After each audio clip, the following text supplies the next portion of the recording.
Well, rise and grind, DMV. Happy Sunday. We are waking up to mostly cloudy skies out there, and overall, the forecast is not looking too bad. So keep it here. We'll have a full check of that coming up. And 3 local football players, including an NFL rookie, killed in a crash. See what the community is doing to honor their memories.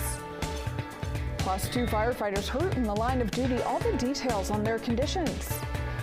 And a tragic story of a child found dead in a pool. What police are saying about that investigation is coming up. You're watching the station covering all of the DMV. This is DC News Now. Good morning, everyone. Thank you for joining us on DC News Now. I'm Haley Milon. We're taking a live look outside at the Roslyn skyline. We'll get to our top stories in just a few minutes, but first, Brittany Ward standing by with our Sunday forecast. And hey, Brittany, can we get some cooler temps? Yeah, you know what, Haley? Unfortunately, we are not going to be seeing cooler temps as we head through the day today. However, we are going to be dealing with less humidity. It's still going to be muggy out there, but not as oppressive as what we saw yesterday. And here's why: that cold front finally moved through. That's the reason why we're seeing lower humidity values at this hour. High pressure just off to the west. That's going to keep most of the area dry as we head through your day today. A few showers and storms, though, will be popping up there in the eastern shore as well as the Chesapeake. So do keep that in mind if you plan on heading out to those areas. Temperature-wise, still warm at this hour. We're sitting at 84 degrees in the nation's capital, 87 as you head over there to Lexington Park.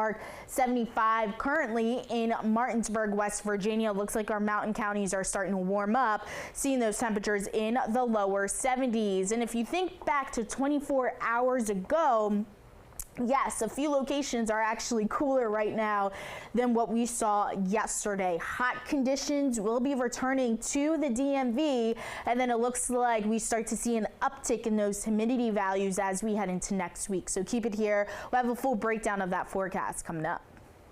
All right, Brittany, thank you. Developing now, Prince George's community mourns the loss of 3 standout high school football teammates, all who went on to play college ball. One of them just drafted to the NFL. The Minnesota Vikings' Kyrie Jackson, as well as Isaiah Hazel and AJ Lighton, were killed in a crash in Upper Marlboro early yesterday morning.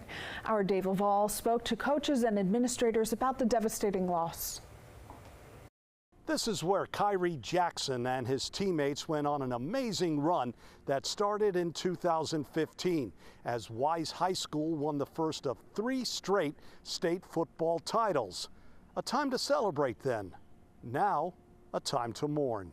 It's hard. I think it's hard on everybody. An emotional former Wise head football coach, DeLon Parrish, as he recalled his former star player, Kyrie Jackson.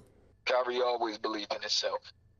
Nobody could tell him any different about the talent that he had and what he could do. Jackson, drafted by the Minnesota Vikings in the 4th round of April's NFL draft, died along with 2 former high school teammates in a crash early Saturday morning.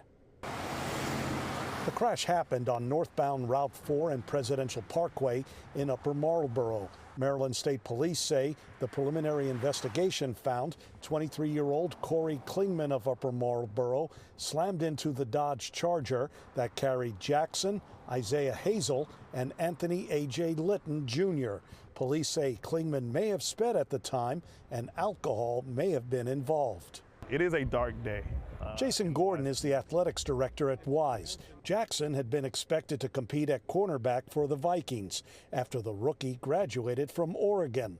Hazel worked on his master's degree after his graduation from Maryland. Litton was all set to play at Bowie State this fall after stops at Florida State and Penn State. They were all very remarkable young men.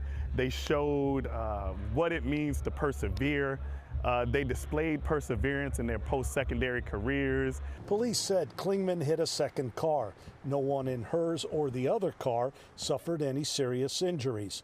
Charges, according to police, are pending. The Wise community is holding up the best as they can. A memorial service is being planned for the 3 former players, as next season will be dedicated to their memories. In Upper Marlboro, Maryland, Dave Laval, DC News Now. Just a tragic situation there. And breaking news out of Prince George's County. One man is dead, another is in the hospital after a shooting at an apartment complex. This happened around midnight on Mistletoe Spring Road in Laurel. The other victim has non-life-threatening injuries. If you know anything about what happened there, you should contact police. Also in Montgomery County, police say a 3-year-old is dead in Rockville. Reports came in for a missing boy near Elmcroft Court in Rockville around noon on Friday, and on scene, police say they found the child in the neighborhood pool. He later died at the hospital. Police don't suspect foul play, though. They say the investigation is ongoing. And developing now in Montgomery County, fire and EMS declaring a mass casualty incident after 6 people were hurt in a multi-vehicle crash yesterday afternoon. Officials responded to the crash on Route 355 in Germantown around 2 p.m. None of the injuries were considered life-threatening, but officials say a few of the victims were seriously hurt. And staying in Maryland, fire officials in Prince George's County say a car crashed into a home and started a small fire in Chillum.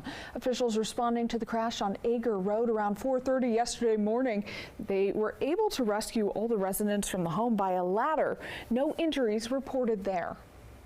To Virginia now, 2 teens have been arrested in connection to a car theft and a separate carjacking in Fairfax County. Police responded to the report of a stolen Jeep at the Vienna Metro station around 6 o'clock yesterday morning. 2 suspects stole the car while it was left running. No one was inside, though. Officials say the car then became disabled, and then soon after, police responded to a carjacking on Porter Road in Merrifield. The victim there told police he was sitting in his car when 2 suspects approached him, pulled out a gun, and told him to get out of the car. One of the suspects then allegedly assaulted the victim before leaving in the car. The 2 were arrested following a police chase after police tried to conduct a traffic stop. A gun was found in that car. In the district, we're told 2 firefighters were hurt in an apartment fire in Northeast. Officials say the fire broke out on Saratoga Avenue around 2:30 yesterday morning. Those firefighters should be okay. 1 person is left without a home, though. And in the Commonwealth, lawmakers passed a new law that could keep you cool as extreme weather ramps up. The Emergency Utilities Protection Act was first proposed during the pandemic as many people struggled to pay their bills. It's now against state law for a utilities company to shut off water, gas, or electricity when it gets either too hot or too cold.